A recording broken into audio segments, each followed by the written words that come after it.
గులకరాయి దాడి ఘటనలో మలుపులు తిరుగుతున్న దర్యాప్తు ఇప్పుడు విజయవాడ సెంట్రల్ నియోజకవర్గ టీడీపీ అభ్యర్థి బోండా ఉమామహేశ్వరరావు వైపు వెళ్తోందా?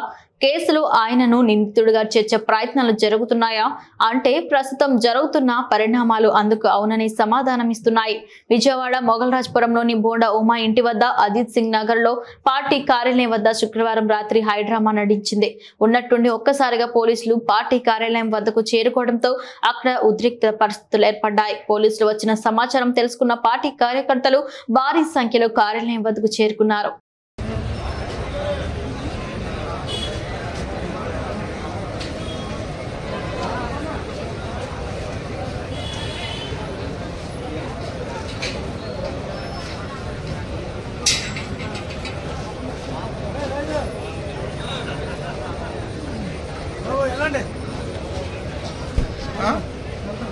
ఎక్కడికి